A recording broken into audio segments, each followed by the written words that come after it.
इस रात आ गए मेरी मौत का तमाशा देखने। बॉलीवुड के सबसे खौफनाक और बेबाक एक्टर नाना पाटेकर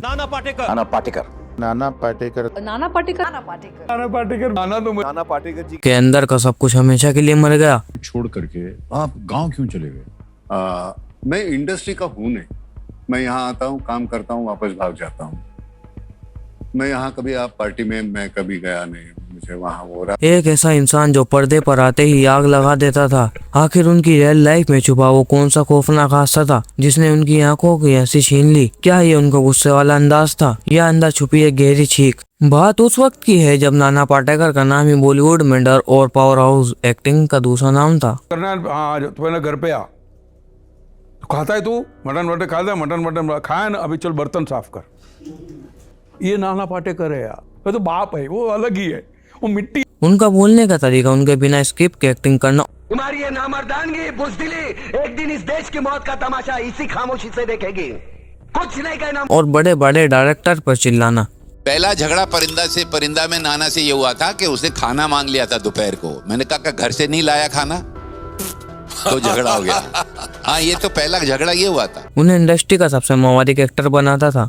उजड़े चमान सुनाता किसको है? तेरे पास उधार मांगने नहीं आया। लाखों लोग सड़क पर भूखे सोते हैं। लोगों को लगता था कि नाना पाटेकर पैदाइशी ऐसे जिद्दी और गुस्से वाले हैं, लेकिन हकीकत ये है कि गुस्से के पीछे उनकी जिंदगी का एक ऐसा अंधेरा पहलू छुपा था जिसके बारे में 99% लोग नहीं जानते।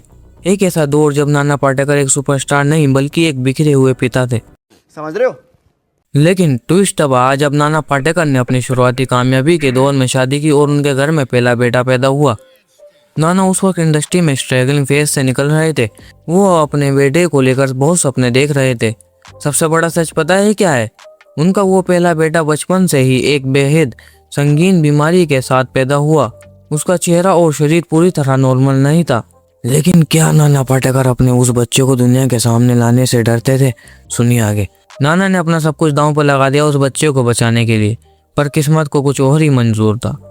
अभी बेटा सिर्फ 2 साल का ही हुआ था कि एक रात उसने हमेशा के लिए अपनी आंखें बंद कर ली। उस छोटे से बच्चे की मौत ने नाना पाटेकर को अंदर से पूरी तरह झंझोर कर रख दिया।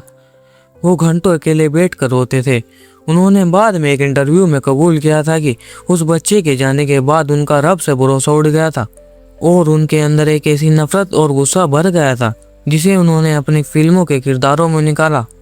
अरे खाओ ना दबा के, अरे पेल के खाओगे तो रेल के मारोगे। यानी जो गुस्से वाला क्रांतिवीर आपने पर्दे पर देखा, गुलामी करने की आदत पड़ी है। पहले राजा महाराजाओं की गुलामी की, फिर अंग्रेजों की, अब चंद गद्दार ने। वो असल में एक टूटे हुए पिता का दुनिया के प्रति आक्रोश था। उन्होंने पैसा और शोहरत से नफरत करनी शुरू कर दी और इसी वजह से वो करोड़ों कमाने के बाद भी आज एक छोटे से कमरे में आम जिंदगी जीते हैं। इस कहानी से हमें सीखने को मिलता है कि जो इंसान बाहर से जितना सख्त और गुस्से वाला दिखता है, अंदर से उसके जख्म उतने ही गहरे होते हैं। नाना पाटेकर ने अपने दुख को अपनी ताकत बनाया और इंडिया सिनेमा को वो किरदार दिया जो अमर हो गया।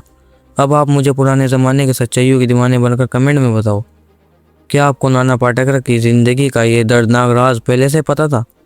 अपनी राय कमेंट बॉक्स में बिना डरे जरूर लिखना और सिनेमा के फेम के पीछे छुपी ऐसी अनफिल्टर्ड और होश उड़ा देने वाली सच्चाइयों के लिए चैनल को अभी सब्सक्राइब करो। खुदा हाफिज़।